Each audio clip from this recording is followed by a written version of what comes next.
It is now official. It is now official. Force has been authorized on the southern border. I don't know if it's legal. I don't know how the courts will respond, but we've got the Military Times saying White House approves use of force, some law enforcement roles for border troops.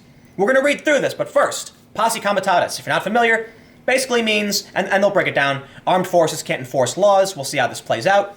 The other thing is, at a press conference about a week or so ago, Trump said they will treat rocks like arms. I have to, if you know what I mean, arms, right?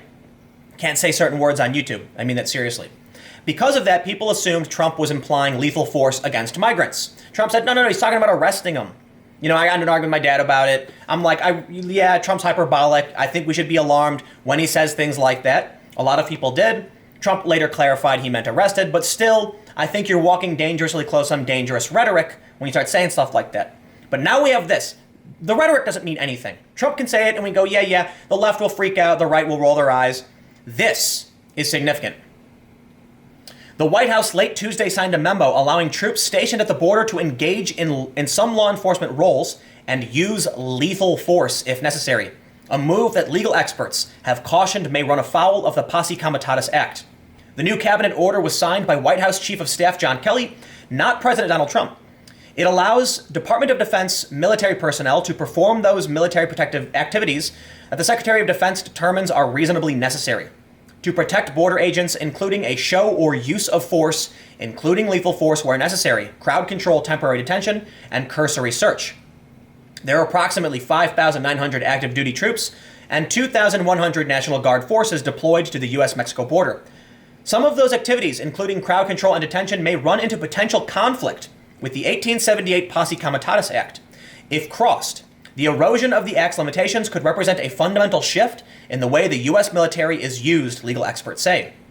The Congressional Research Service, the nonpartisan research agency for Congress, has found that case law indicates that execution of law in violation of the Posse Comitatus Act occurs when the armed forces perform tasks assigned to an organ of civil government, or when the armed forces performs tasks assigned to them solely for the purpose of civilian government. However, the law also allows the president to use military force to suppress insurrection or to enforce federal authority, CRS has found. Interesting. Military forces always have the inherent right to self-defense, but defense of the border agents on U.S. soil is new.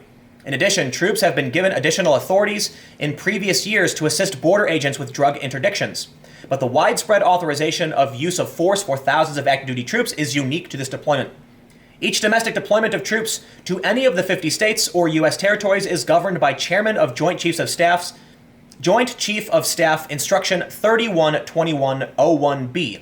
Standard rules of engagement, standard rules for the use of force by U.S. forces, 2 annexes L and N, are specific to Defense Department missions in support of civilian authorities. However, each mission is unique, and the standing rules for the use of force can be adjusted except for the limitation against active duty U.S. forces conducting law enforcement on U.S. soil, which is enshrined in the 1898 Act. This is an extremely complicated breakdown. Military Times, I want to say this. Hey, great job.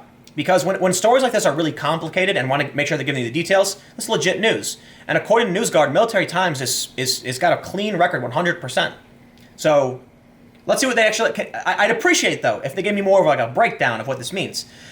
Posse Comitatus is always looming in the background. You never invoke it as such because it is such a background principle, said William Banks, author of Soldiers on the Home Front, the Domestic Role of the American Military, and the former director of the Institute of National Security and Counterterrorism at Syracuse University's College of Law. Defense officials said the language in the directive was carefully crafted to avoid running up against the bedrock legal limitations set in Posse Comitatus. The law was originally intended to protect the states from being controlled by federal troops. It has evolved into a singly defining, almost church versus state type wall, forbidding active duty forces under the control of the president from conducting any types of crowd control or law enforcement domestically, essentially ensuring that the U.S. military is not used to control or defeat American citizens on U.S. soil. Kelly said in the signed directive that the additional authorities were necessary because credible evidence and intelligence have indicated that the thousands of migrants who have now made their way to the U.S. checkpoints near Tijuana may prompt incidents of violence and disorder that could threaten border officials. But the White House still may find itself in a legal challenge if the authorities in the memo are determined to be counter to the law, Banks said. Even an executive order couldn't overcome Posse Comitatus. For months, Trump has looked to the military to seal off the U.S.-Mexico border because he has not been able to persuade Congress to fully fund a border wall. Instead, Trump has sought to make the military's border presence more aggressive and suggested that he might send as many as 15,000 U.S. troops to the border. And I guess we have the conclusion here. Last month, just before the midterm elections, Trump told troops they could consider migrants throwing rocks at them. They could consider migrants throwing rocks at them the use of force equivalent of migrants threatening them with arms. Under current military rules of engagement, that would authorize a return use of deadly force. Trump later backtracked on the comment, saying he never directed troops to fire on migrants and that Customs and Border Protection would take the lead in any of those scenarios. This is the official escalation. And I'm kind of worried, I gotta admit. We've heard from DHS that migrants on the border were planning on rushing the traffic lanes and just pouring through the border, so they shut it down, they put up barricades. But tensions are escalating. A judge ruled Trump's executive order on asylum changes was not, he wasn't allowed to do it, and it's probably going to go to the Supreme Court. And then I imagine Trump might actually win this one. Basically what Trump said is, if you enter the country illegally, you cannot be granted asylum, you can't request it. And so everyone's got to go through, the normal process. I got a couple other stories, though. Because aside from that escalation we're seeing with American enforcement, we also have this story from the Daily Wire. Mexico is deporting migrant caravan members, so we don't have to. That's a bit hyperbolic. Mexico has actually deported only some. I think the official number is like 34. And these are people who have actually committed some crimes. So it's not like Mexico is taking large amounts of these people and sending them back, but those that are breaking the law. So this is from the Daily Wire. Mexicans now saddled with hosting around 3,000 migrants. I got to stop there. According to DHS, reported by Fox News, it's up to 6,000 now. Waiting to declare asylum at an official United States border crossing between Tijuana and San Diego, California, are losing patience with the workers and deporting those that make trouble back in their home countries. The Associated Press reports that Tijuana officials have arrested 34 caravan members for drug possession, public intoxication, disturbing the peace, and resisting police, and they would be deported to their home countries for failing to follow Mexico's laws. Hundreds of Tijuana residents have also staged protests against the migrants who have taken over a local soccer stadium to use as a temporary shelter. Now, here's what's interesting. 34 actually confirmed, arrested, broke the law.